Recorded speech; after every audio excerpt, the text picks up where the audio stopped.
to stop it. Nothing. You know why they did nothing? Because it's too fucking hard to do it. They're gutless. The reason this country in the West is in the shape it's in is because the conservatives who talked a good game about doing better didn't have the balls to sit there and fight and say no. This is why you have moms going to school boards to throw this pornography out. The reason we're winning in the United States, we're not depending upon a conservative elite who are gutless and feckless. We're depending upon mothers and fathers and school boards. We're depending upon working class people who are taking their extra time to go to precinct strategy because they said, hey, we're prepared to stand and fight and not let our country be taken. And that's what's important. Everything else is just conversation. You have to have the political will and the muscle to sit there and say, they can call me a racist, they can call me a nativist, they can call me a xenophobe, a sexist, a homophobe, all of it. When they get to that name calling, that means they've lost the argument and we're winning. You've got to draw that pus. You've got to lance the boil and draw that pus out of the system. And the conservatives aren't prepared to do that. They'll curl up in the fetal position because they're not going to be acceptable at the clubs. You have to get over, you have to understand we're unclubbable. And we're unclubbable and we're fucking proud of it, okay? And we're going to save our country. And eventually, leaders will step up in England and come to the forefront and save the United Kingdom. And with that, welcome everyone to the Breakaway USA News Show. It is going to be an incredible show. We have GameStop is absolutely ripping right now. We have Hunter Biden in the middle of a trial where all of his old dirty laundry is being brought back to life in a laptop that, according to the government, never existed, but now is being used to submit evidence to court. We have this man that we just watched, Steve Bannon, is going to go to jail for 4 months for defying a congressional subpoena, which Hunter Biden also did the exact same thing, but did not, as of yet, has not been charged. And has Trump chosen a vice president? It is going to be an amazing show. And of course, my name is Fabian Garcia. And as always, we have Mr. Kevin Fairs and Mr. David Kate. And David, take it away. Absolutely. Well, today is a historical day because Steve Bannon becomes the first person or individual to be jailed for contempt of Congress in decades. That's right. So it's a lot of hypocrisy actually in DC right now, because essentially you have an individual that was subpoenaed. He defied the subpoena, and then they referred him for criminal, or they held him in contempt first, and then they referred criminal charges to him. And then Biden's DOJ actually took that. And it's absurd because it only happens to Republicans. When this happens to Democrats, they don't do anything about it. And one of the probably most infamous cases about an individual that was held in contempt, he was referred to the DOJ, and the DOJ didn't do anything about it, was Eric Holder. That is the Attorney General under President Obama. He in 2012, he failed to provide documents related to the Fast and Furious gun running scandal, which is an incredible scandal on its own. We might have to tap into that sometime. And the Department of Justice did not prosecute him. Louise Lerner is another one of these individuals, IRS Exempt Organization Division. She was involved in a 2013 scandal where the IRS targeted conservative groups. She was held in contempt of Congress in 2014, but was not prosecuted by the Department of Justice. You see a pattern here how Democrats under a Democrat DOJ don't end up getting charged with a criminal offense. But Steve Bannon, who did the exact same thing all of these people did for actually a partisan thing at the end of the day, right? It was the select subcommittee of January 6th. It was a farce committee that was illegitimate at the end of the day. And he defied that subpoena, and now he's going to jail for 4 months. They're scared of him. Steve Bannon is the architect behind America First. He's the individual that put Trump in office in the first place. They're just so scared of the power that he has over the electorate and making Trump president again. No, you're absolutely right, David. And I mean, if we look at this, I think the most important thing to say is, why is Steve Bannon really going to prison? And I think you said it well, is we obviously see a hypocrisy. And so let's really consider why he's going to prison. And let's also outline the story just a little bit here. He's asked to report to prison by July 1st. July 1st, just about a month before the Republican National Convention. Interesting. Pretty soon here. in an idea of contempt of Congress due to not reporting for the January 6th stuff. No, the real reason, as we saw by all this hypocrisy that you just laid out, the real reason Steve Bannon is going to prison is not for any reason contempt of Congress. It's not even because it had anything to do with January 6th. It is because he is an outspoken pro-Trump pundit that has the eyes, ears, and minds of a lot of people in America. That is the only reason Steve Bannon is going to prison. Now, you could pull up the court documents and be like, well, this is what it says. This is what it says. Of course, they're not going to put on there he's going to prison for supporting Trump, just as much as they won't say that Trump was convicted for political purposes. That's what this is. They are weaponizing the justice system. And when Trump comes out after his conviction and says, they're not after me, what they really want is you, this is a perfect example of how that's playing out. And, to go along with what you guys were saying, there was no need for this to happen unless, as you said, they kept pursuing it, because this has happened time and time again. And I think, David, you said in decades this hasn't happened. Well, what do you do to your opponents if you have one of the most intelligent strategists on their side who is going to be advising the Republican Party and President Trump in a time where we're getting closer to the most important election we've had in the history of the United States, or at least in my lifetime? What do you do if you don't want him to be helping? You put him in prison. They did the same thing to political prisoners throughout history. You put them in jail when you want to prison their mind, and you can't. If you can't shut him up, if you can put him in prison, you effectively do the same thing. Now, I don't understand why Democrats are okay with this happening, because listen, when the tides turn, and they are turning, they are going to be the ones screaming bloody murder when this happens to them. They are the ones who instigated it. If you open that Pandora's box, you cannot close it. And that's a very detrimental thing. And you guys hear me talk about this all the time. I believe that there are elements in our government that want to destroy the United States from within. They actually say it themselves, not the people in government, but the people around it. So if this is a way to get to that end, they are going to do it.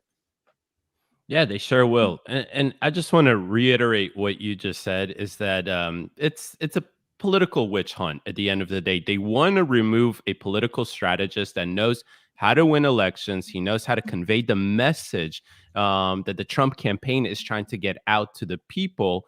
It's absurd to see it at the end of the day. I really think that Democrats are gonna they shoot themselves in the foot every time they do this, literally, because they set this precedent, and then they go cry about it when we use this exact same precedent against them.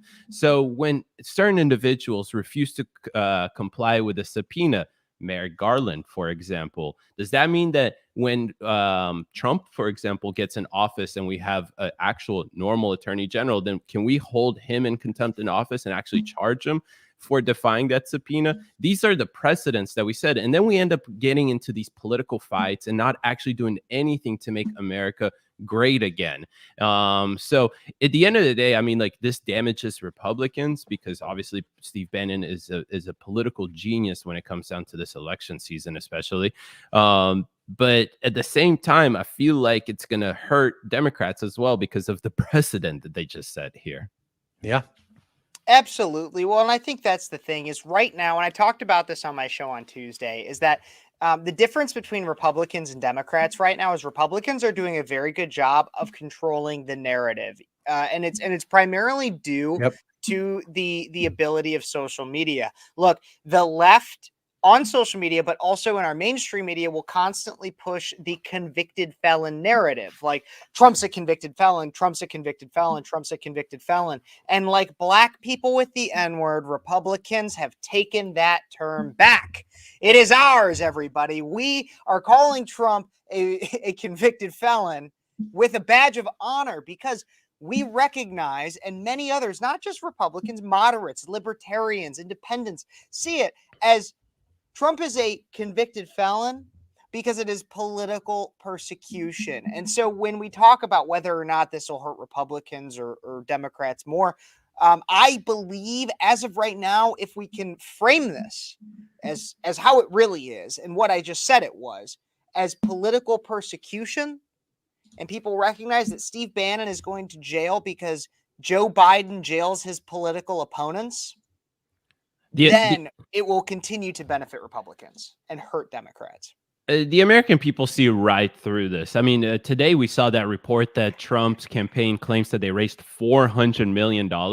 And Steve Bannon going to jail is just an extension of the resentment and grievances we're seeing with the American people. They can't stand this political persecution that they're seeing of Peter Navarro. It started with Peter Navarro. Peter Navarro is the one that took on China. He was the genius, the architect behind the economic warfare that we're reporting against China. We've all heard 2019 how good the Trump administration moved the ball essentially against China when it comes down to the economic warfare that we're having with them, and it was all because of Peter Navarro. Well, what do? They throw Peter Navarro into jail first. He's in jail literally right now, and Steve Bannon is going to come join him here in less than a month right now.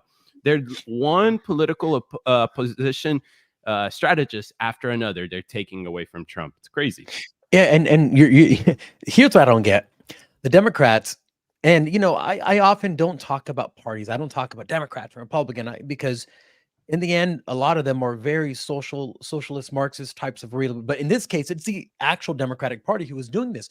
Why would you want to make, especially after Trump raised $400 million since he was indicted or convicted, which last week we talked about how he raised $800 million in his entire 2020 presidential campaign, and in just under 2 weeks he's raised half of that. That is astronomically insane. Why would you continue to persecute people that are part of his troop and put them in prison when you see this is the ramification that you get? If one school of thought that I believe could be is they are so intent on getting these people in prison and they're not thinking about anything else. It's like this rage that you have. The other is that they really don't think that this is going to affect them negatively. Both of those, I think, are completely incorrect. And the longer this goes on, the more fired up people get. And I know we talked about this as well. You want voters, you need voters to come out and vote for you. Every single one that you could possibly get. There was nothing else that's going to invigorate the Republican Party and the people on the right, and even people in the middle and on the left, as a little bit on the left, and say this is clearly targeted. This is clearly not American. So who are the people that are doing this, right? And they're going to turn even regular voters away from I've told you guys this last week. I have two friends specifically who had never donated to a political party have now donated to Trump. And that's really incredible to see. It is incredible to see. And again, it's just an extension of what people feel like the overall consciousness across the American, across America. I really want to watch this video actually of what Steve said outside the courtroom. And I don't know if this is from today or a month ago, but either way, I'm sure it's going to be fire. And we're going to go all the way to Supreme Court if we have to, but I want to say something specifically about the Justice Department. Merrick Garland, Lisa Monaco, the entire Justice Department, they're not going to shut up Trump.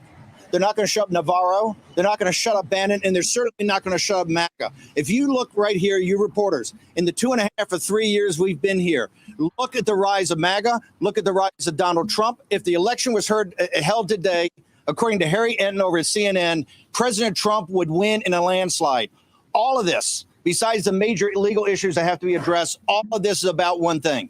This is about shutting down the MAGA movement, shutting down grassroots conservatives, shutting down President Trump.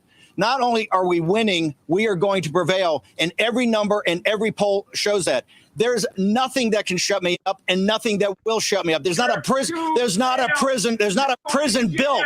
There's not a prison built or a jail built that will ever shut me up. All victory to MAGA. We're going to win this. We're going to win at the Supreme Court. And more importantly, we're going to win on November 5th in an amazing landslide with the Senate, the House, and also Donald J. Trump back as President of the United States. Thank you very much. There you go. Ooh. That was amazing.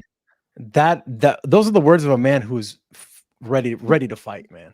Oh, yeah.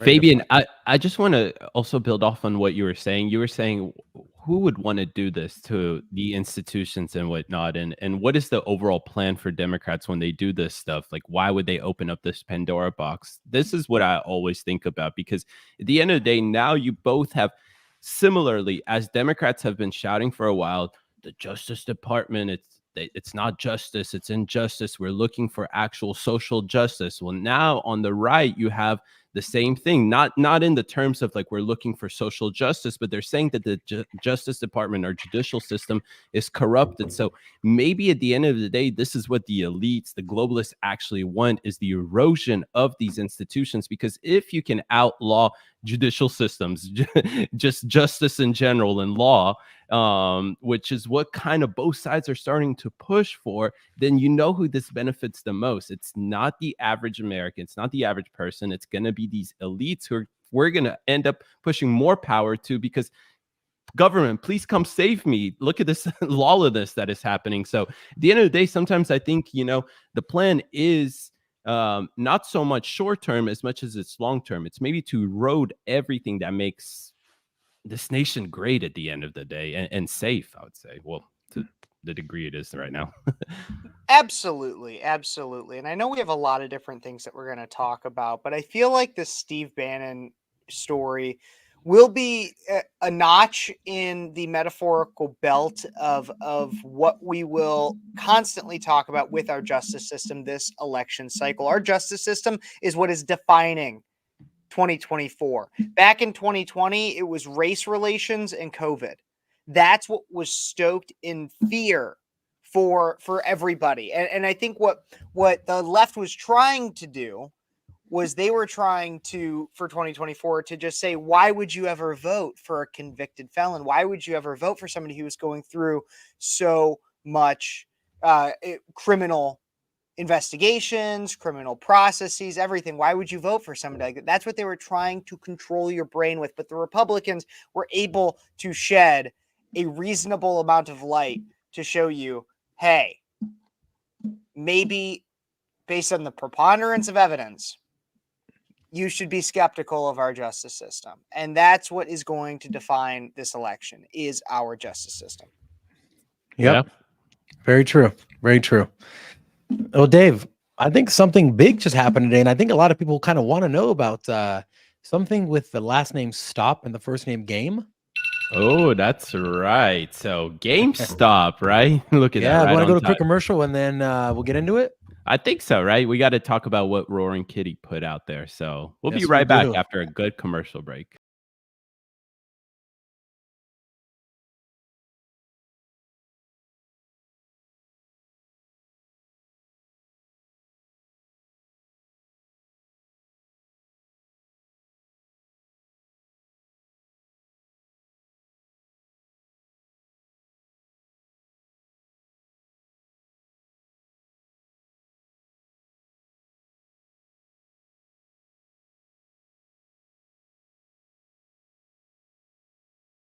And we are about to get into the GameStop craziness that just happened today. It is all over the news. After Hours is going crazy. People are making tons of money. And if you bet against GameStop, you lost a lot of money today. But before we get into that, I quickly want to give a shout out to our amazing sponsor, Freedom 2O. They're an incredible company. They are a water company that has a lot of products coming out other than water. But they help us make this show possible. They do fight for freedom of speech, which is what we are all about. So we work perfectly together. They are also the official water sponsor of Turning Point USA. So wherever you see Charlie Kirk and Turning Point USA, you will see them. You will also see them at ActCon this coming weekend, not this weekend, next weekend, over in Detroit, because we as a team will all be there. So make sure you check them out, show them some love. Helping them helps us. freedom2o.com/USA. That is what I wanted to say. And this water is really damn good. It is. And as always, this commercial comes at the perfect time, because let's talk about let's talk about people that don't like freedom. And those are the hedge funds that are losing money today. So, and I know Kev got riled up when we were talking about this before the show started, because I was mad. I was like, why did they halt GME? Well, First of all, GME surges 47% after Roaring Kitty announces a live stream. And he's having that live stream tomorrow. So as soon as he announced that, GME literally flew up. There, you can see that it surged up 47%. I believe it's up 20 or 30 or even 40% after hours. I know it hit up 30% after hours. 30% after hours. It's absolutely incredible. And again, this is always one of my favorite stories to talk about because, well, before I get into that, actually, let's also show AMC. I can't just leave AMC out. Yeah, that's what I'm this, saying. right? Everybody's talking about GME. AMC is doing incredibly well as well. And the reason why I care about AMC is because I don't have a cent invested into, just put stock after it. Yeah. I don't have a cent invested into GME, but I have money in AMC. And anybody who knows, because we've been talking about this, and we started talking about this just about a month ago, because that was when Roaring Kitty posted and there was a quick hit, and pun intended, because I'm Kev and I do Kev's quick hits, but there was a quick hit of GME and AMC where they both did really well for just like a day.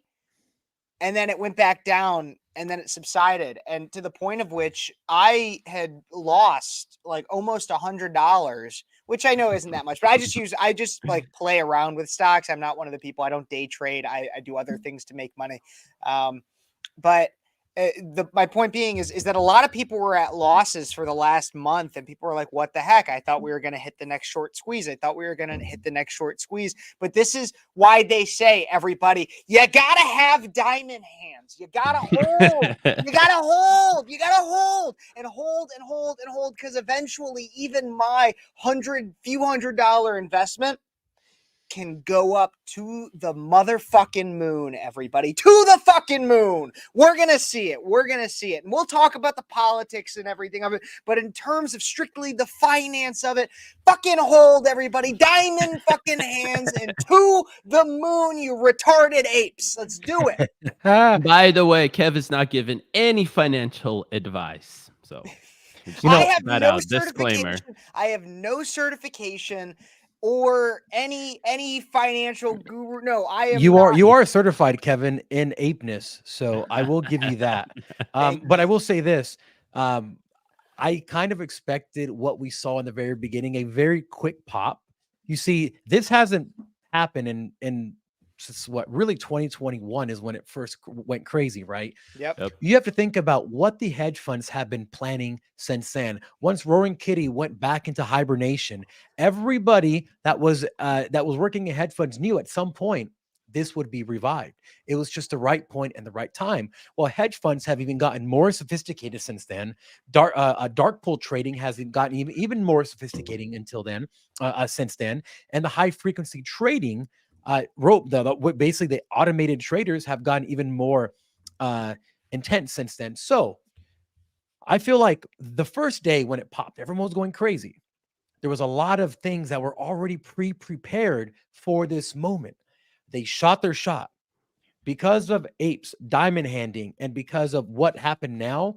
This, I believe, is when the real battle is going to begin, because we are going into uncharted waters. Whatever the hedge funds have done, they've shot their shot.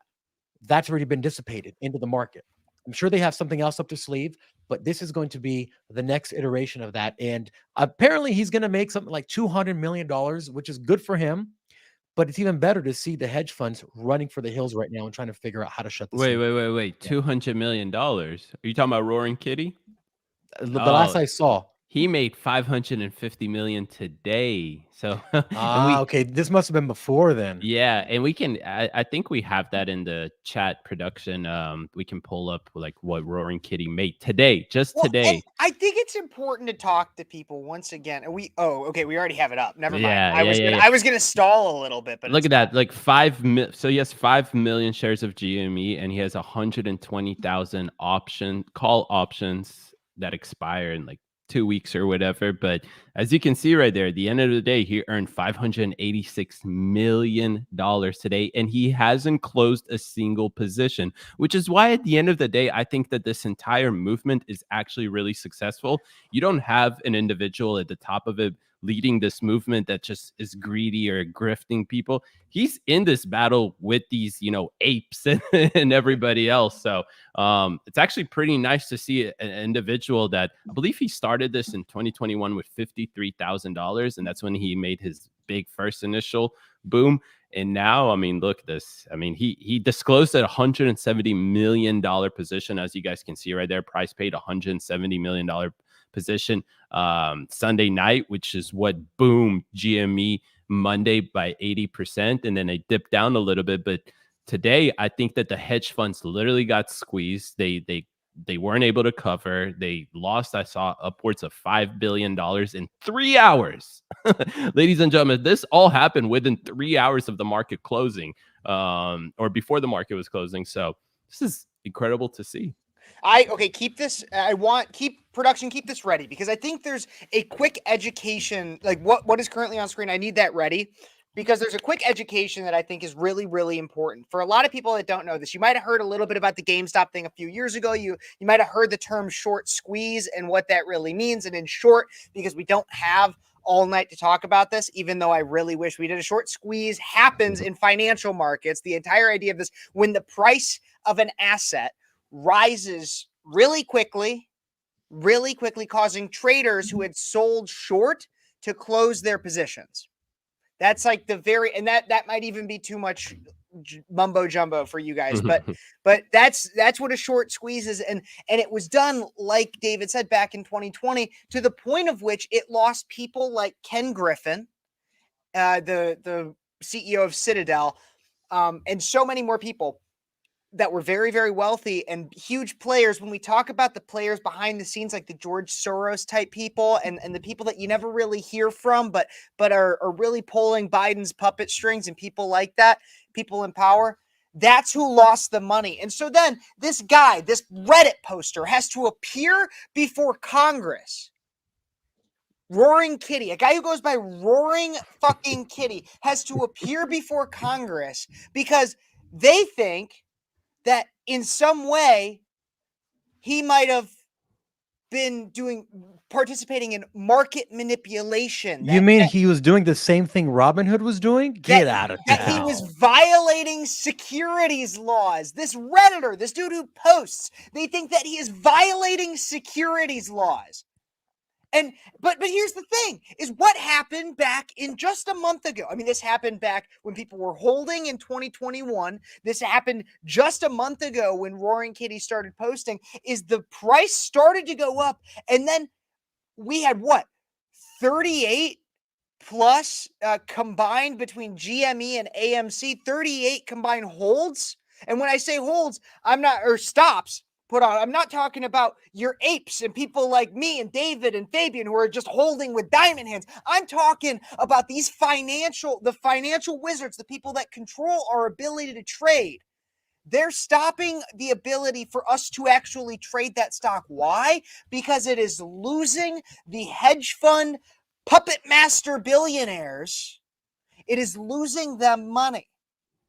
And so, but bring this back up now, because when I explain that, so he has to testify before Congress for potential securities violations. 1 month ago, he tests the waters by making a post. You can see in this, in this screenshot, when he purchased these June. Oh wait, this is June 21st. That's for when that was. I'm sorry, there was a different. Maybe it wasn't in this. I didn't see it in this, but I saw earlier there was another screenshot. When I was doing some research on this during the day while this was happening, there was another screenshot that showed when he purchased these. It was after he made his post last month. Yeah, he bought this actually either Friday or in the really early morning hours of Monday morning, right before GME went up 80%. GME was up about 50% before hours on Monday morning. Exactly. And so the geniusness of this is, how are they going to accuse him of securities fraud or any kind of security fraud, any type of market manipulation? How are they going to accuse him when he obviously didn't? When he bought it before. Well, this is just like a scapegoat thing, right? That they manipulate the market themselves and they need to blame somebody else. So they bring in this random person from Reddit that just rallying a bunch of these people are just truck drivers, right? The teachers, right? The average Americans that How are dare these making average money. Americans make those kinds of returns? They cannot have that. They need to go be a slave. And how dare did they, close these institutions that have been going around for so long, making elites so much money, right? In 2021, we saw 3 different types of institutions have to close their doors because they lost billions for their customers, right? But how dare will the average American make a couple $1,000s or even maybe more, tens or hundreds of thousands of dollars, or like Roaring Kitty, multiple millions of dollars? How dare did they make that money, right? And we know this. They don't want people to have money at the end of the day. They really don't want that. They don't want to have an opportunity for average Americans to climb up the ladder and become an elite, essentially. Well, here's the thing, and I was very, very, very deep in this in 2021. We had a stock trading group, and we all went really, really heavy into it. The one thing I realized during that time is that never in the history of humanity has the average individual had the tools and the technology to rival to a very close extent what these hedge funds have. We now have the ability to create our own high frequency trading bots, stuff that they would pay that they did pay millions of dollars to have computer science experts and coders come over with actuaries and stock traders and say, how can we build the perfect system? Now, anybody on the street can build these things and make money every single day. That we have the same capacity to see things in real time that they do and share information like over Reddit, right? We've never had a space where everyone can, in a decentralized way, have a central place that we can talk like a town square and say, guys, this is what we're going to do. They would pay people with old Reddit accounts to post, no, guys, this is not going to happen, to try to kill the spirit in the group. And every single day was something new. Something was happening. It was an incredible time to be in the market. And this is part 2. This is what was coming after. This is the sequel. And I don't know now that there's so many more people involved, and everyone knows what happened the first time. It's not a new thing anymore. How many more people are going to get involved and who understand diamond handing something when you're faced with these hedge funds with hundreds of billions of dollars is the only way that you will win. Abso-fucking-lutely. You're absolutely right with all of that. And I think it's the entire idea of populism. And there's even so much to be said for the parallel between the rise of Donald Trump and the ideology that he brought within the conservative movement.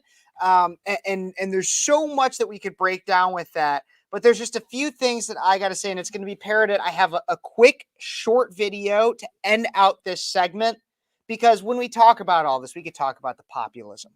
We can talk about Roaring Kitty. We can talk about the short squeeze, the finances, everything. But I do want to let Roaring Kitty outplay this segment. So if we can get that video played, because that is, and I just sent it in our private chat production. Kev, while you stall, here we go. If anybody is like curious why Kev has so much energy, is because he's super excited that he potentially might make $30 back tomorrow. This is what I have to say. A lot of moolah, baby. This is why I invest in AMC. This is why we invest in GME. It's not about the money. It's about sending a message. That's from The Dark Knight. But take a look at this. Difficult 2020. Most difficult was the tragic and unexpected loss of my sister Sarah in June. I am grateful to be in a position to give back to and support my family. As for what happened in January, others will have to explain it. It's alarming how little we know about the inner workings of the market. And I am thankful that this committee is examining what happened. I also want to say that I support retail investors' right to invest in what they want, when they want. I support the right of individuals to send a message based on how they invest. As for me, I like the stock. I'm as bullish as I've ever been on a potential turnaround for GameStop, and I remain invested in the company. Thank you. Cheers, everyone. There we go. I like the stack, baby. I like the stack. I like That's the all he's got to stack. say. That's all you got to say. I like the stock. Hey I guys, like the stack. like the stock. It's really that easy. They say buy stocks that you believe in. This is literally like the number one rule is buy stocks and companies, sorry, that you believe in. That's all he did. Like, what's wrong with that? Stack. Can't do Well. it? Okay, well then show me where in the paperwork it says that, because I don't know. I like the stack. That's what he said. I like the stack. And speaking of someone who likes things, we have someone coming up next that doesn't like stocks, but likes a little bit of crack cocaine. Oh, And I wonder think who we that all is. know who loves the devil's dandruff.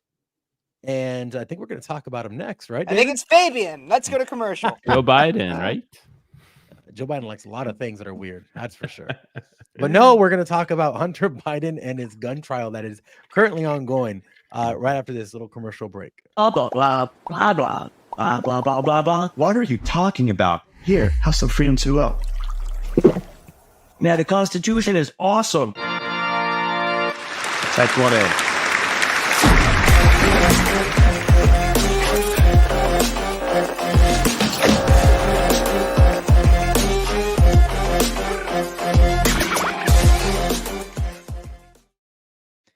Guys, we have poor old Biden who apparently pooped his pants today and fell asleep. And I'm not making this up. Apparently, at different times, he didn't poop his pants and fall asleep. Right, that would be pretty crazy. But his son, Hunter Biden, Mr.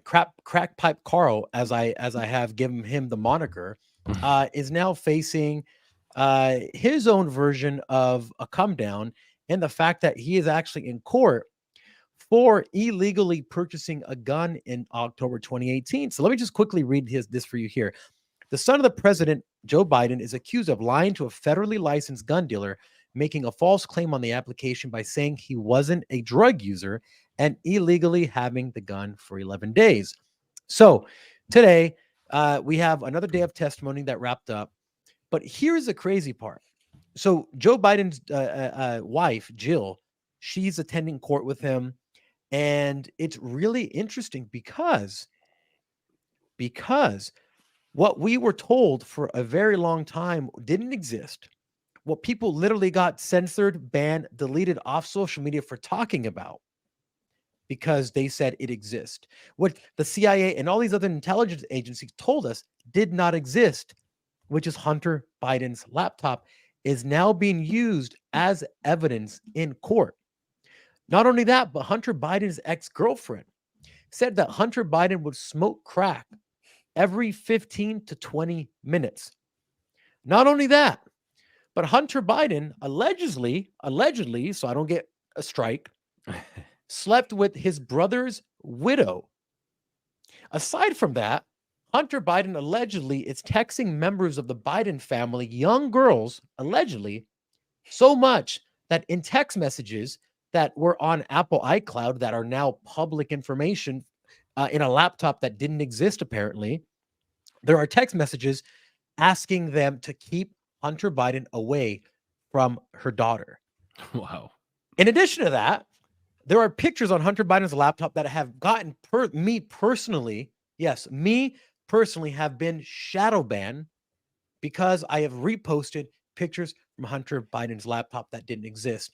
So all of this is coming out right now. I think it's great vindication. The president, of course, said no one's above the law. So apparently his son isn't either. And I don't know if this is true, but apparently I heard that he said he won't pardon his son, apparently. But I would love to get your both of your takes on this, because this is a really incredible thing that apparently never happened, but now apparently happened. And that's my favorite part about all of this, is that we were told for so long, at first it was Russian disinformation, then misinformation, and then it's a conspiracy theory, and then, oh, maybe there is a laptop. Okay, well, there is a laptop, but the things on it are not real because Rudy Giuliani gave it to the New York Post before ever giving it to the FBI and stuff like that. And, oh, there's no forensic file. That's another new thing that they're trying to throw. Well, at the end of the day, it's real. It's authentic. A lot of people were censored over this. There's polls that you can go and see for yourself. If Americans knew about this story, the story wasn't censored, especially the laptop story, then about 7 to 13% of Democrats would have changed their vote. Yeah. Wow. So yeah, and it's this is why we highlight this story. I know a lot of people may be like, "Oh, we're still talking about Hunter Biden." Yes, we're talking about Hunter Biden because, again, nobody should be above the law. And he actually incriminated himself when he wrote his book talking about this.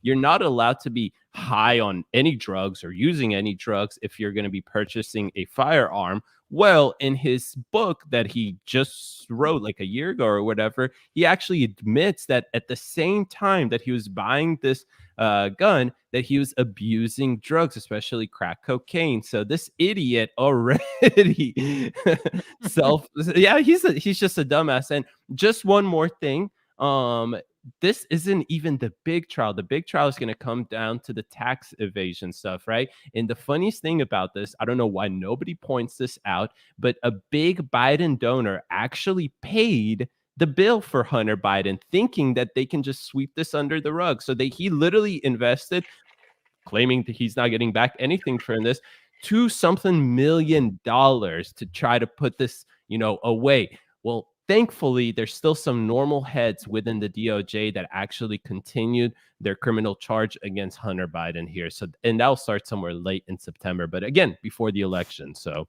I wouldn't give the DOJ that much credit. I firmly believe that the only reason that they have gone so far as to look into potential indictments and looked at different corruption charges and money handling charges is because of House Republicans that have done these kinds of investigations. And that's what I want to say. And so I asked for it to make sure that we had this article up here, is because I actually think that this entire trial is bad. Look, I'll talk about the laptop. You guys pretty much covered everything I covered about the laptop. I covered that stuff on Tuesday because the FBI, that's the day that the FBI witness had announced that.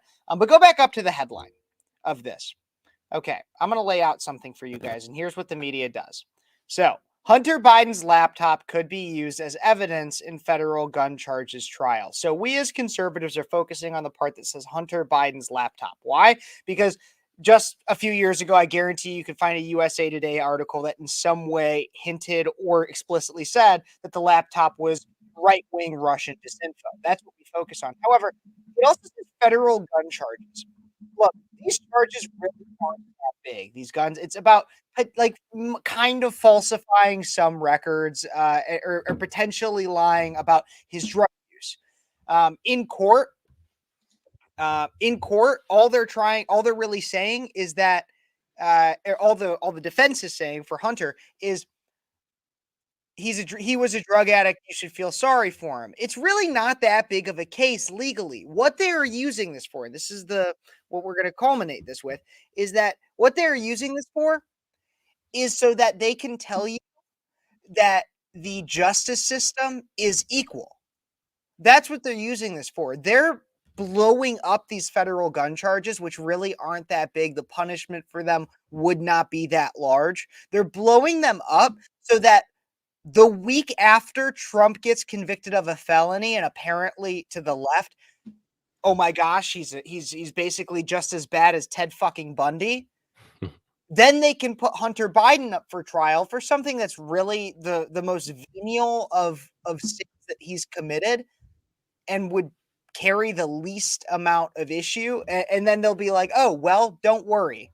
The justice system still is working because Hunter Biden is getting prosecuted for something. But the crimes he's guilty of, the crimes that are really bad that he committed, potentially even treasonous, he's kind of getting let off the hook for as of right now. Well, I'd like to bring this up because Kevin, you brought up something very interesting. You said, I'm sure there's an article from the USA Today that from talking about how it was Russian disinformation campaign, and we actually have something from USA Today from October from 2020. That is a tabloid got a trove of data on Hunter Biden from Rudy Giuliani. Now the FBI is probing a possible disinformation campaign, and this is pretty funny. It says then 3 weeks before one of the most contentious presidential campaigns in history, federal authorities are investigating whether the material supplied to the Post by President Donald Trump's personal lawyer is part of a smoke bomb of disinformation pushed by Russia. This is the FBI. Well, This is the FBI. under They Chris Wray. declined to comment, refusing to either confirm or deny the existence of an investigation. So they didn't even confirm or deny if they were investigating it. And now we know that they've known about this since February. So this article that you're reading was October, the one that was October previous of to the 2020. to October was 2020, and the That was- FBI was already knew about the substance inside the laptop since February of that year. But Bill Barr thought that it would be election interference if he would have started to investigate or had a opened up to the public that this is what's going on. So yeah, Wow. and yeah, it's Kev. I actually wanted to push back. Maybe we'll make things a little bit more controversial here for this segment, Maybe. but I believe that they're going. Well, they is not the DOJ, right? But they're prosecuting Biden or Hunter Biden because I don't think they found like a smoking gun so far in any of these Ukraine stuff, China stuff. Like you can find the transactions and whatnot, but the smoking gun that ties back to Joe Biden or Are you kidding me? The directly- Tony Bobolinsky deposition that basically said, yeah, but you have James Comer coming out every Friday talking about that we have evidence. It really reminds me of the Adam Schiff thing. I can't even lie, but just happening on our side about James Comer coming out every Friday taunting some big smoking gun. We haven't seen that for over a year.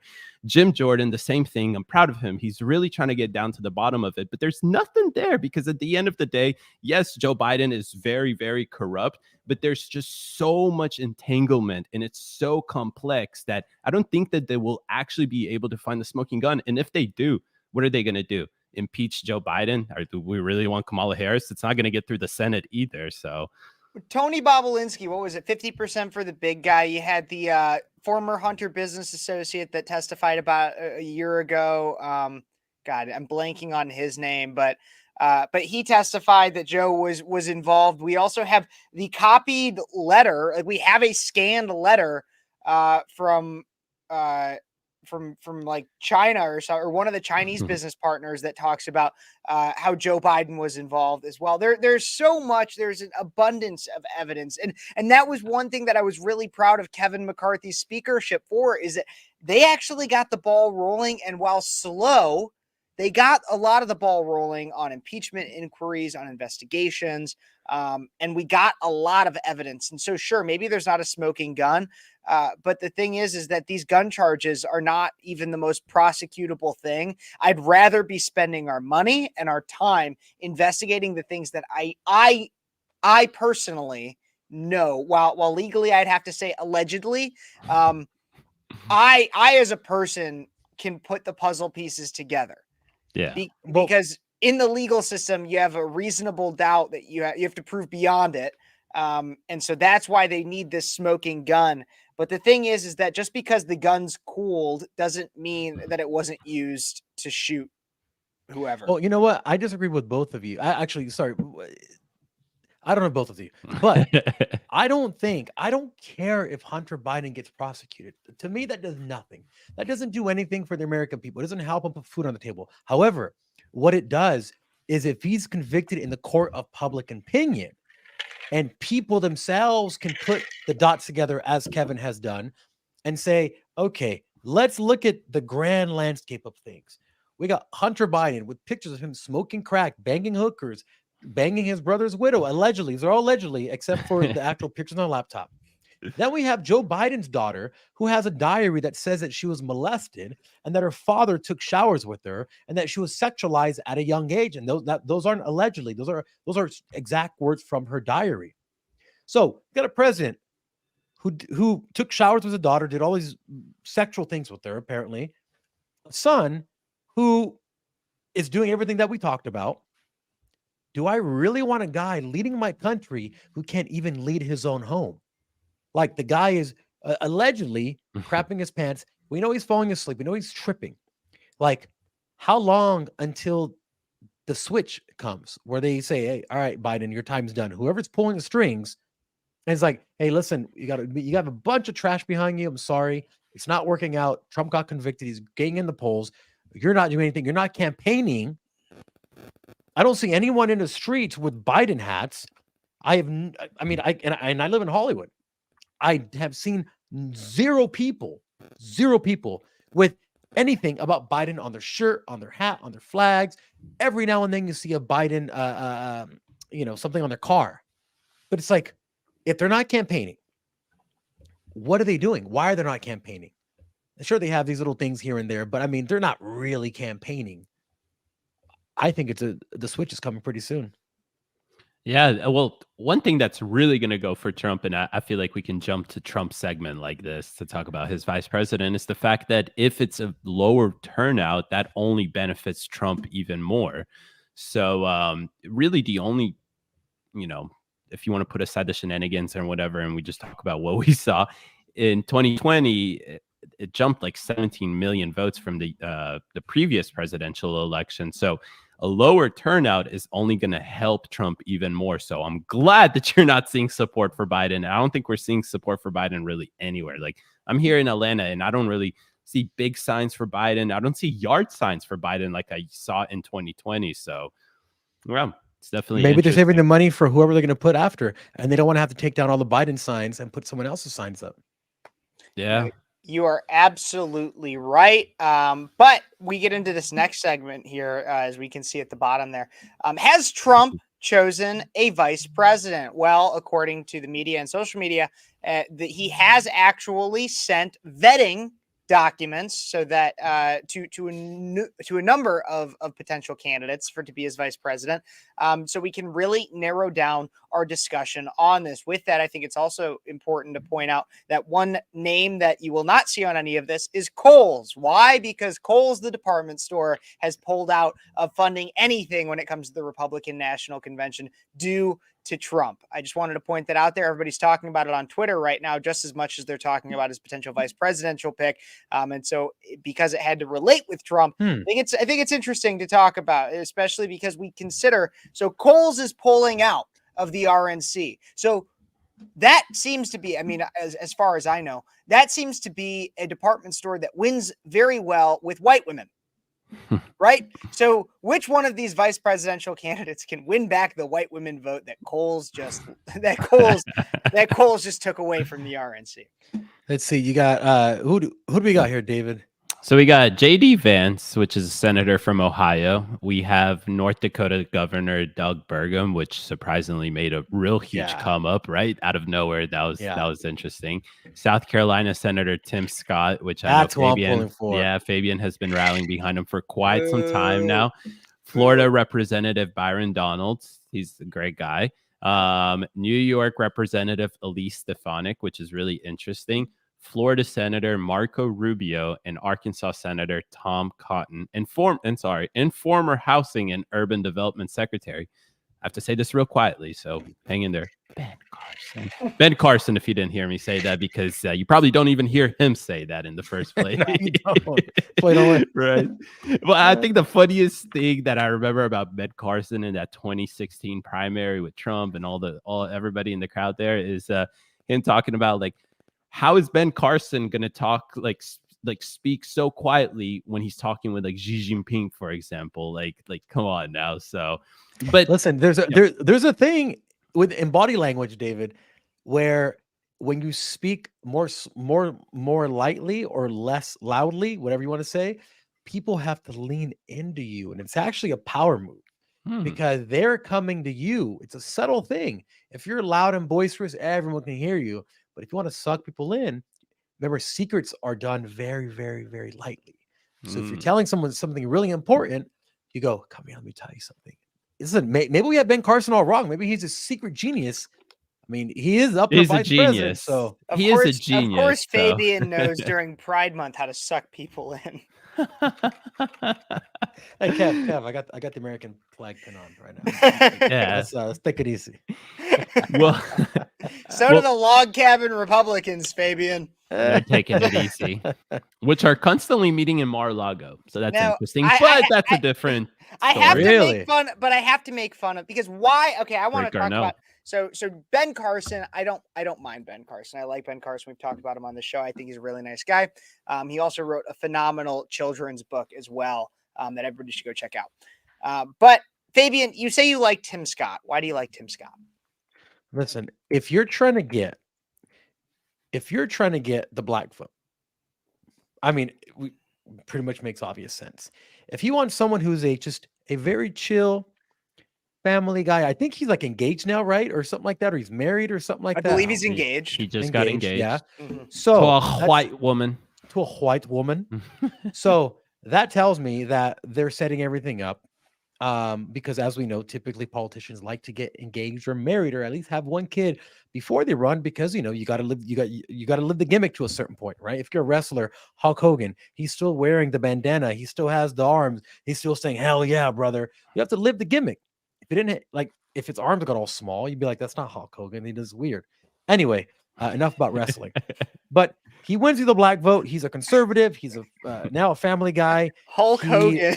Hulk Hogan. I love this analogy. I'll let you finish, but Hulk Hogan works out for the same reason Tim Scott gets married. Like that's the analogy we just made. Yeah, It works. listen, you got to live the gimmick. So those are some of the reasons why I like Tim Scott.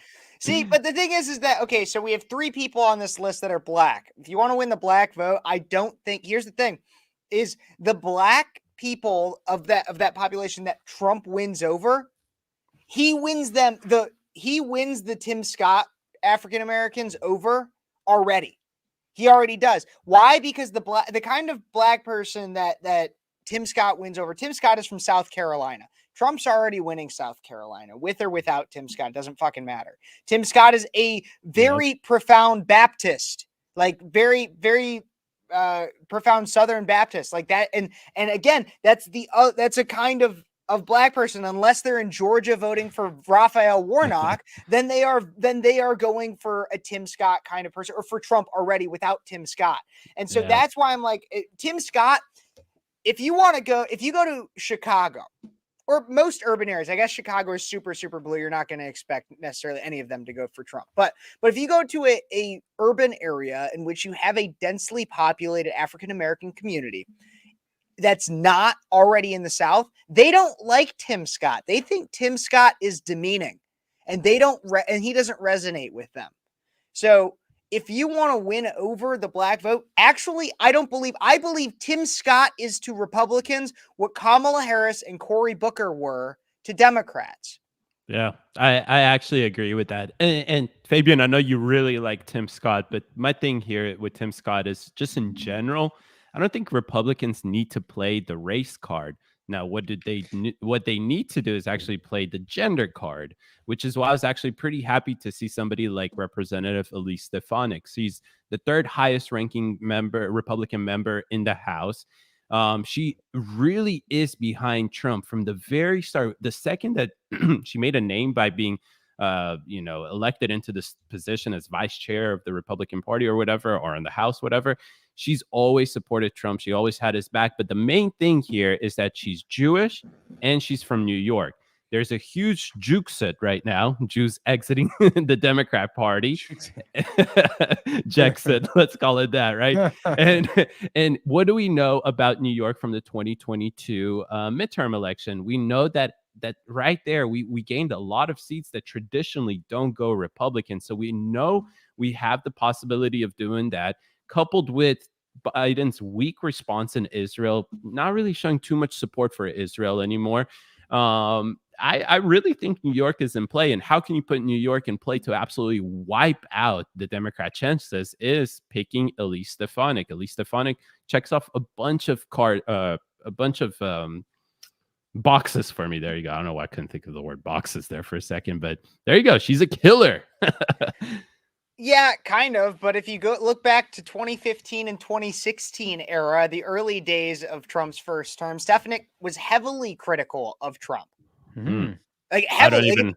If you look back at it, she was very, very much anti-Trump. Actually, I just pulled it up. Stefanik criticized Trump over everything from his incendiary comments about Muslims and women to his signature policy positions, such as reforming NATO, building a U.S.-Mexico border wall, and having stronger cooperation with Russia. In interviews during 2016, during the Republican presidential primary, Stefanik said Trump would not become the GOP nominee for president in one. Oh, well, hold up. This is in the primaries of 2016, right? This is in post, like during his like term and whatnot, right?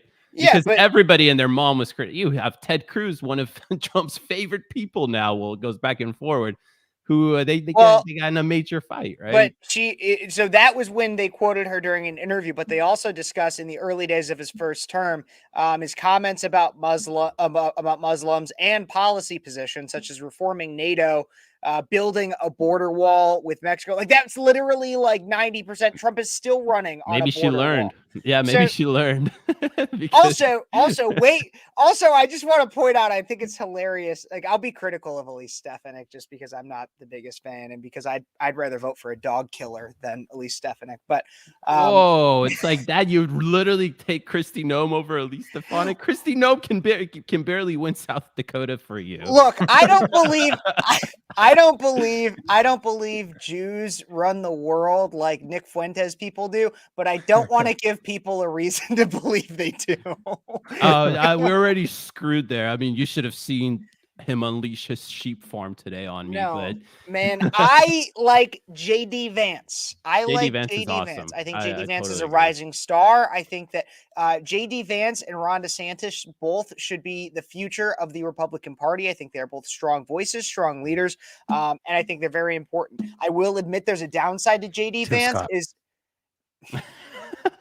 the downside, and this is honestly kind of a downside to Tim Scott that I didn't bring up either. But Tim Scott and JD Vance share a downside in the fact that they are both very strong senators, and we have a slim majority currently in the Senate. That's a And good point, Kev. So to take either of them out would be something to consider when it comes to that. If we're talking about the identity politics game, I don't think Tim Scott would be the best of that. I think Ben Carson would be that. Why? I think Ben Carson is the black Doug Burgum, which are both the 2024 Mike Pence. What do I mean by that? Trump needs somebody who's quiet. And I know I'm probably cutting in and out right now because of my internet, but so I'm sorry if I am. But No, you're good. You're good. But in terms of 2024, Trump needs a Mike Pence. The reason he chose Mike Pence not only was a little bit for the Midwestern support of Indiana, and potentially Michigan, Wisconsin, this area, which is obviously highly contested. That's why the DNC is in Chicago and the RNC is in Detroit. Is because we're fighting for these areas. We're fighting for the battleground areas in the Midwest. Trump needs somebody quiet. That's what Mike Pence did. And so Doug Burgum, quiet white guy. Ben Carson, quiet black guy. That's the reason why. Well, yes, they're accomplished individuals. I'm not going to take away their accomplishments from them, but ultimately, that's the big purposes that they serve. Is they are quiet. The JD Vance in there is because he could be a firebrand. He could be somebody who could be prepped to take over and run in 2028 as from vice president to president, just as much as Bush did after Reagan back in the 80s to 90s. Is you could continue the legacy. Tim Scott's purpose, I believe, is purely racial. I don't think it actually has anything to do with anything other than playing identity politics. Elise Stefanik, I also think, is entirely based on identity. Trump, as we know, is so much about loyalty, and she has not been through and through loyal. As soon as Ted Cruz dropped out of the primary, he was all in on Trump. Trump is about loyalty. Even DeSantis is still not in Trump's best graces for running against him in this last election, despite the fact that he's come out so hard for him. So I don't believe Elise Stefanik offers anything else. She also ousted McCarthy against Trump's wishes. She went for that. There's so many different ways in which I could point to how she is also in a diversity hire. The people that I do not believe are diversity hires, I don't think JD Vance is a diversity hire, and that's why I like him. Yeah, but you have to also think about it from a strategic point. You can't just take it from a merit point. And I know this will sound a little progressive and completely anti-merit, but at the end of the day, you also have to look at the electorate and see what you need to appeal to. We know he needs to appeal to women. We know there's a huge disenfranchisement right now between the Jewish population who traditionally vote Democrat. So you can bring a lot of votes over there. Now, at the end of the day, I also think that the vice president probably doesn't matter at all. It probably can't earn you this big sway of votes and whatnot. So I'll just be honest with you. What I'm happy that I'm not seeing on this list, as much as I like the dude, is Vivek Ramaswamy. I don't think there's a single reason why Vivek should be the vice president. No. Yeah, no reason. And the reason I bring that up is because probably a lot of the people that are watching the stream, that is probably their favorite pick is Vivek Ramaswamy. But I understand he's an awesome dude. He goes after the media. He's your Trump 2.0. But He is your press secretary. Yeah, there you That's go. my Press dream team. secretary. Dream Some team. people are saying attorney general. I don't think he's ever practiced law. I- So I- it's Chief of staff.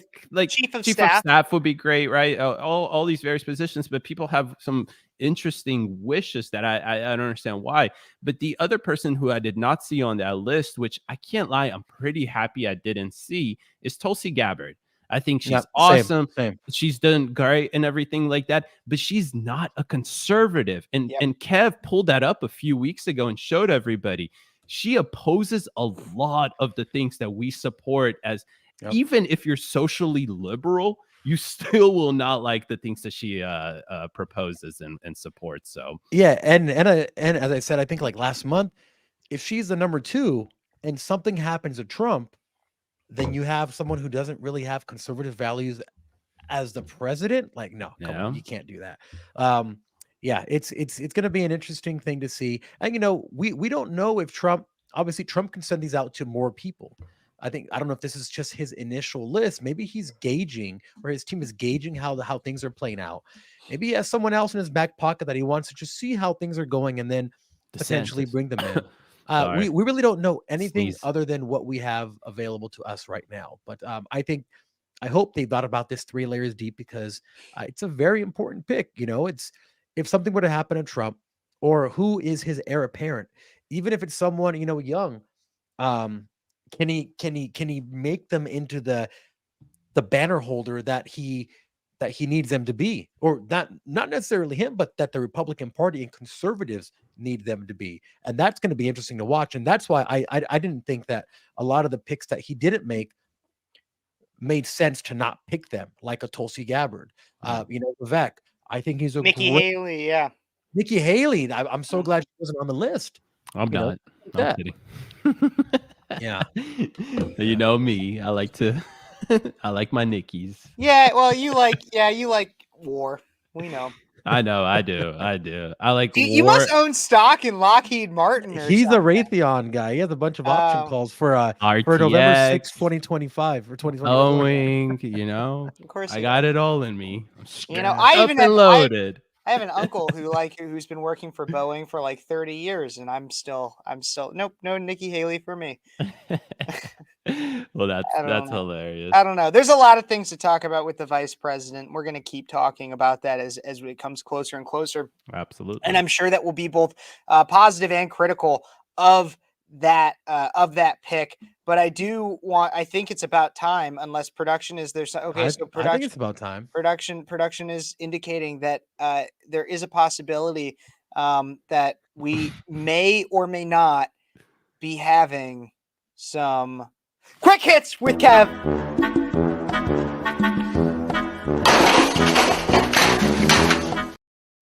Don't worry, at some point I will actually do the smashing. But only of computers, not men like Fabian. Okay, let's talk about the first thing here, which Fabian, I had to say that one because Fabian tried to take this away from me by bringing it up earlier. Biden shit his pants today, everybody. Take a look at this clip.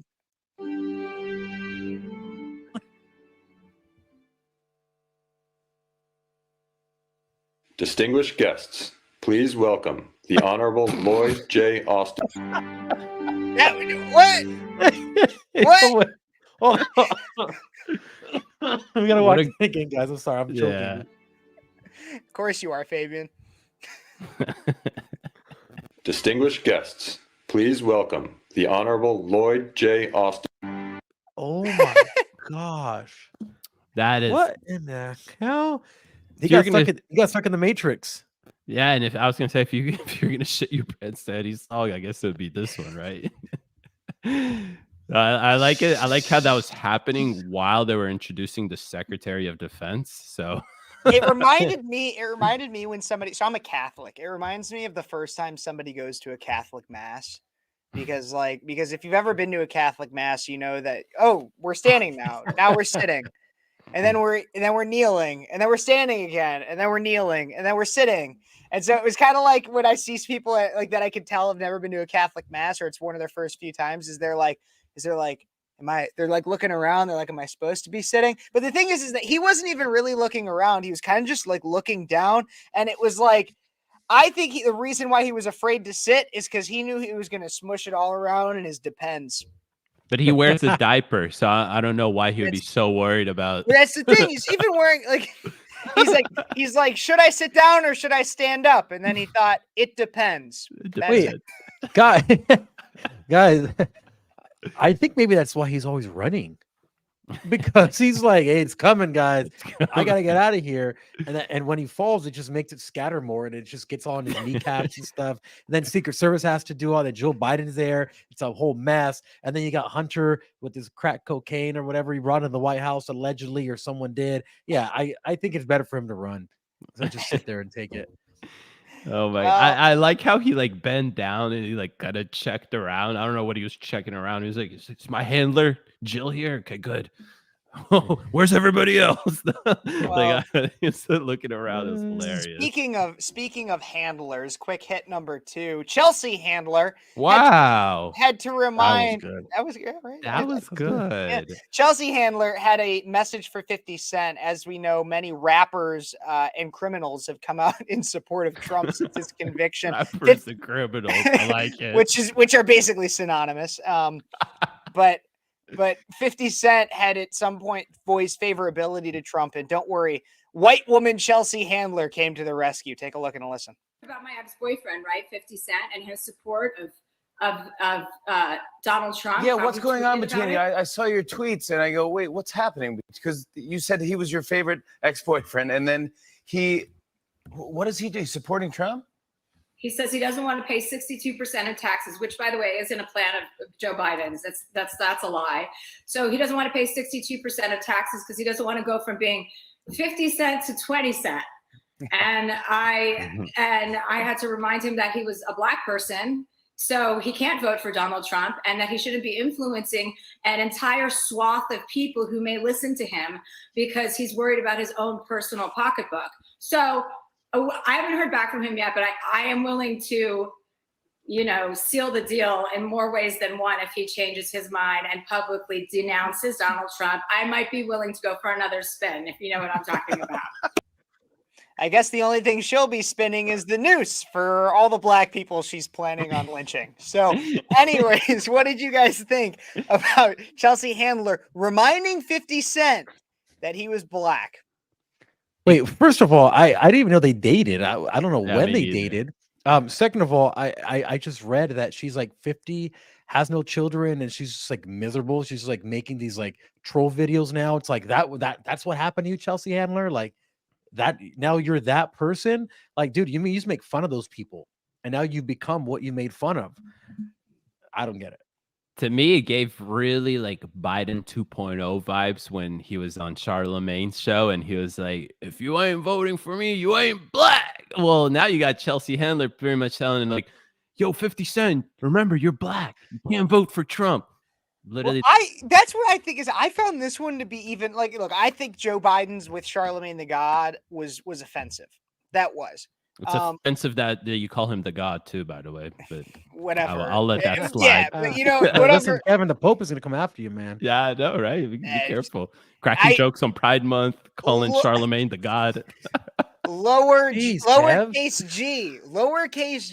You guys. There you go. Yeah, exactly. GAWD, right? God. Yeah, Anywho.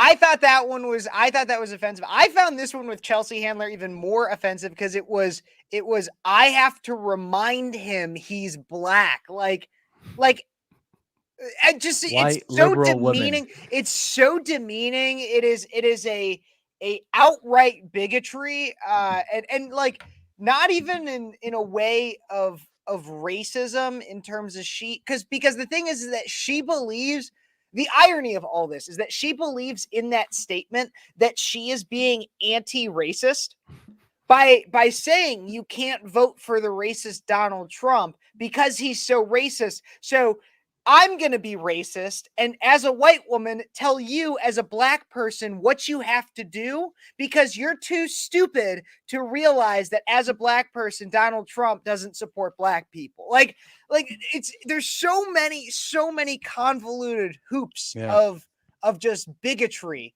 with this.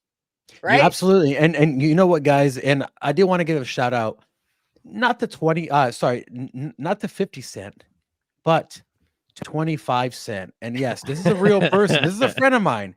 He is a midget who fights in Micromania. It's a wrestling show that they hold. It's all midgets. They had a mini Amber Heard versus mini Johnny Depp, but this gentleman is super cool. His name is 25 Cent, and he's a wrestler. He's a current champion, I believe, of Micromania.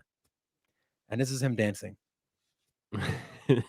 And this is literally 25 Cent. Whoa. That's his name. Oh, he's probably dancing 20 to 50 Cent. Oh, it's the baby. Anyway, that's shout out 25 Cent. I love you, man. Shout out to you, 25 Cent and 50 Cent. That's hilarious, honestly. Seriously, I'm not shocked by Chelsea Handler saying that. So no, absolutely. Well, not only are we going to talk about what's going on in Hollywood, we also, of course, have to talk about what's going on in different places of the country, such as Alabama, in which they just crowned Miss Alabama. Can we just roll Tide? Literally.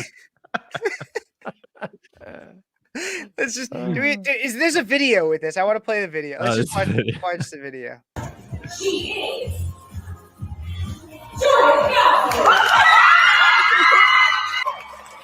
The skinny girl is so pissed. That was the most cardio she's had all year.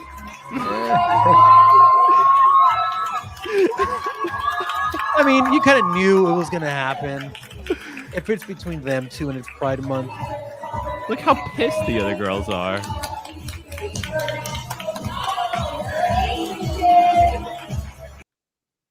All right, production, if we could possibly just pull that up again and go back to the part where she was going to go grab her, crown, her tiara or whatever.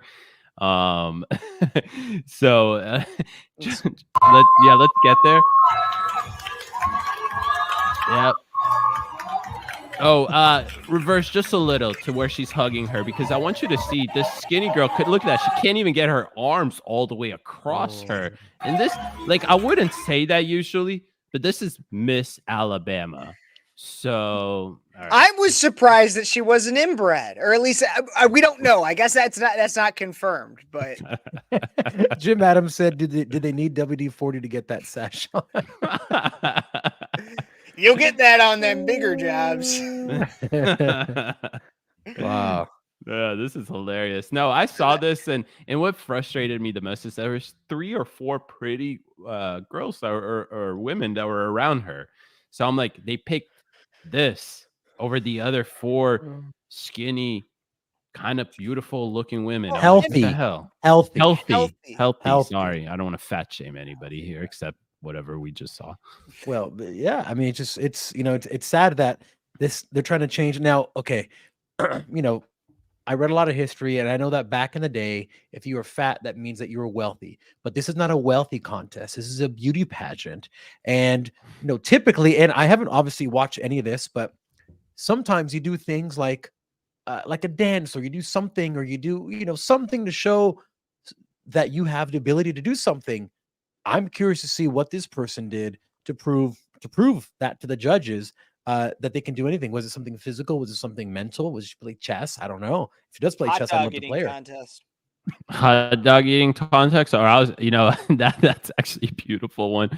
Or I think that this dude actually came up and said, "My pronouns are he or she, her," and boom. That is a female. I'm not that is a female. Like biological female. That was a biological female. I want to be that's clear. at least there's one good thing going for Alabama there. No, is that they did absolutely. is that they didn't elect Mr. Alabama. So No, that was a biological female, everybody. But I think my biggest issue with that is yes, it's glorifying that type of body style, which absolutely is a choice. Look, I know there's some people with specific metabolisms and things that make it harder to lose weight, but nobody is naturally that large.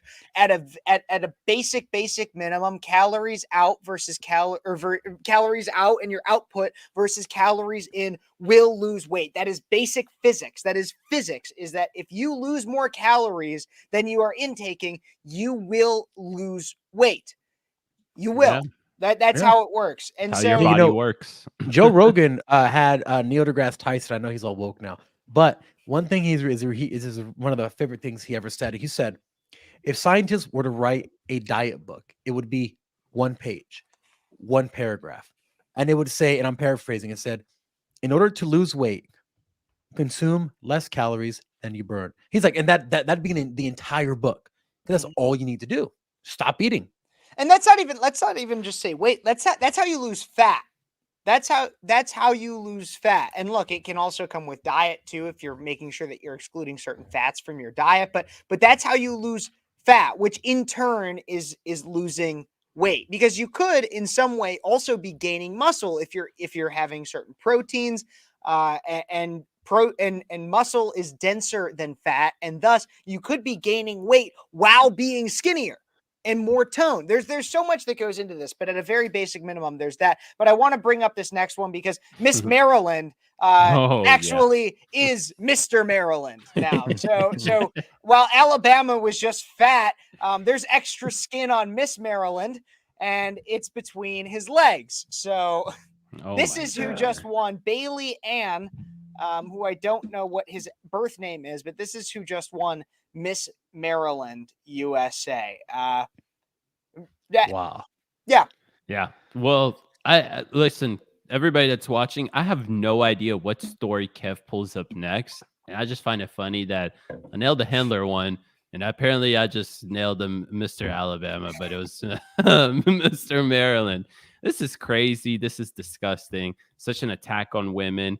But apparently, because I'm a guy, I shouldn't be able to talk about women. Don't issues. mansplain So, about other men stealing things from women, David. Better way to put it. Exactly. Well, look, here's the thing. Actually, Fabian, you go first because I'm going to blow your mind. I mean, it's a dude who won a beauty pageant for women. It's a dude. I mean, how much narcissism do you have to be like, you know what I'm going to do? I'm going to enter this beauty pageant as a dude, and I'm going to guilt everyone into giving me the trophy. Like, what? And people are like, oh my gosh, you're so brave. What are you brave for? What exactly did you do? Did you land on Omaha Beach in D-Day? Like, what exactly should you be celebrated for? For having like a wang and then going on stage and shaking it for people? Like, I don't understand. Well, if we're going to talk about wangs and shaking it for people, we don't need to be discussing your Friday nights, Fabian, because we do know that you live in the Hollywood, Los Angeles area. In the heart of the beast, in the belly of the beast. Exactly. The belly of the beast. Exactly. No, but I think I don't understand why you guys aren't embracing this. Look, well, because I'm a bigot. Because no, let me finish. Let me finish, boys. Look, I'm occasionally, when I want to be, I'm a woman because it's convenient sometimes for sakes of arguments. But I will be a man right now. And I will also live up to another moniker that I'm oftentimes given, and that's a sexist. I'm oftentimes told I'm a sexist. And so being a sexist, I have to consider how in which do we keep women in their place? Well, we become as men, we become so good of men that we are even better than women at being women. And so why would I celebrate Mr. Maryland? Because to truly restore the patriarchy, we have to show women that they are so number two to men that we're better than them at even being women. It's a good point right there, Kev. And Dylan Mulvaney proved it. I mean, the Haas, I'm going to call him the Haas, really proved it. Like, he is apparently, according to Bud Light and a lot of other places that are paying him hundreds of thousands or even millions of dollars, that he's a better woman than being woman. Like, wasn't he like, wasn't the dude like modeling sports bras? Right. I mean, I guess it's just nipple bras at this point because there's really nothing to cover. But anyway, I don't know how I got No, Dylan Mulvaney, dude. You're weird. No, absolutely. But and of course I'm against biological men competing against women. If you've ever watched anything on my channel, you would know that. But if we got to have fun with it, because there's me commenting on Breakaway USA right here, right now, is not going to change the fact that Mr. Maryland is Mr. Maryland. And so might as well just have a good laugh out of it, because that's what we should do to these people. Bring back bullying, bully these people and bully them out of society so that they can, well, not bully them out of society, bully them back into their place. You're a biological man. Do not validate it. That's how we restore character to society. And speaking of restoring character to society, let's talk about somebody who seems to have lacked some for a lot of her life, and that's Miley Cyrus, on why she may never have children. What? My fans What? kind of are my kids. According to Miley Cyrus, she's not sure she ever wants to become a mom, but mentioned that she considers her fans to be stand-ins for children anyway. The 31-year-old celebrity made remarks during a recent interview with W Magazine released this week saying, quote, "I love being an adult. I have a rule that I don't look up or don't look down on anyone. I just look, which allows me the clarity to see the world for what it really is and people for who they really are." She added, quote, "I look at myself almost every day in the mirror and I say, I am a woman. I'm 31 now and I still don't know if I want kids or not. I feel like my fans are kind of my kids in some way." I've heard Dolly Parton say that too, because she didn't have kids. What do you guys think about this?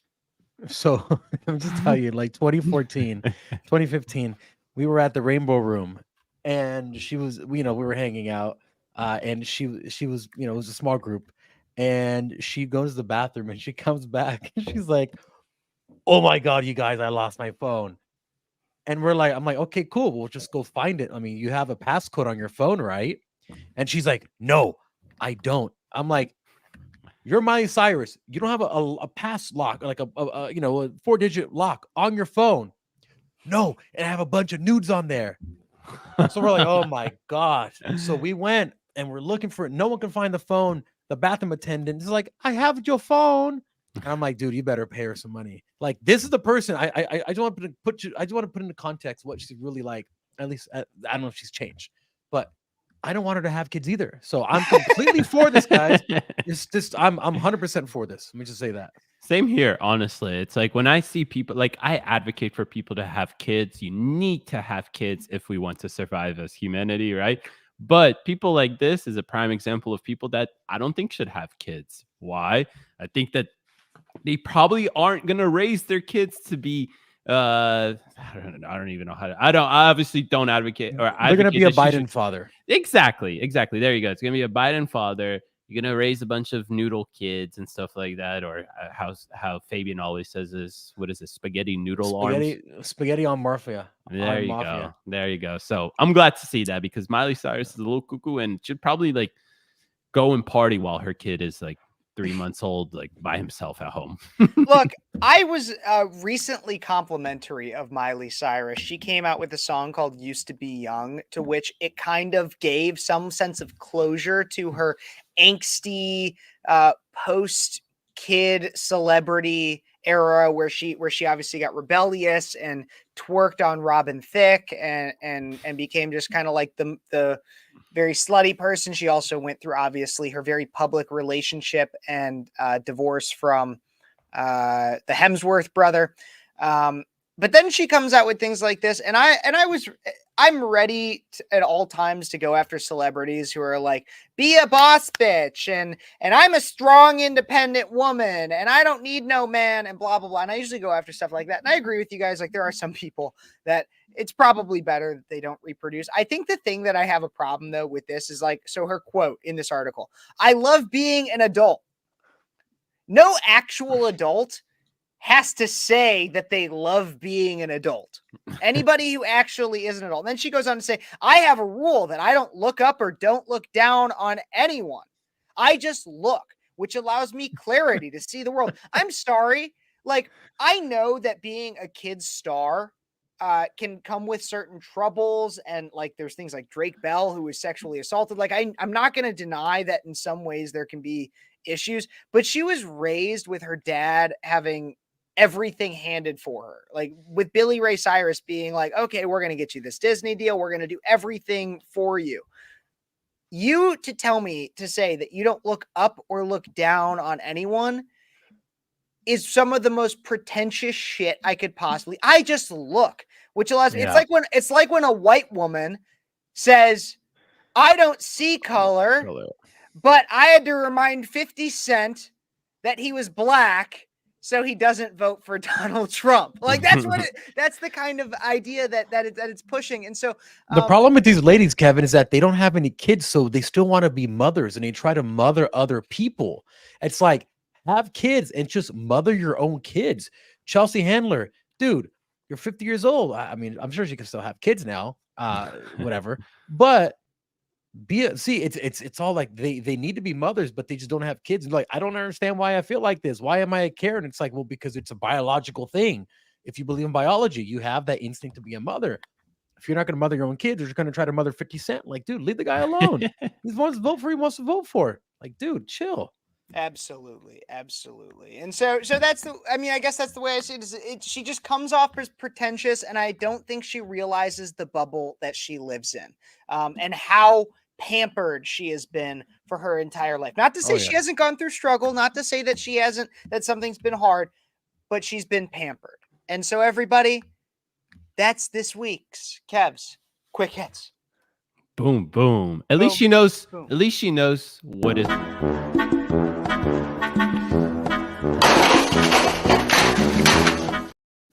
I'll say there. At least she knows she's a woman at the end of the day, right? Yeah, that's true. She does know what is true.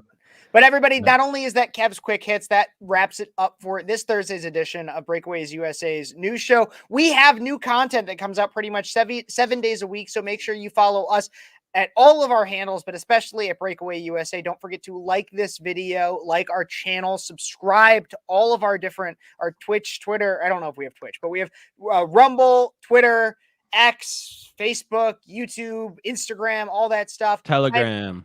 Find us everywhere. Find us on our Telegram too. I don't know if we can bring that up real quick while I finish this out. But make sure you follow us everywhere. Like, subscribe, share, comment. We will reply to your comments, especially if they're funny ones. Like I've seen Jim Adams in our comments consistently, and he says, thanks, gentlemen. Thank you for tuning in, Jim. Thank you, John, Demon Gorl, and other people that were in our comments today. God bless you. God bless America, and break free with Breakaway USA.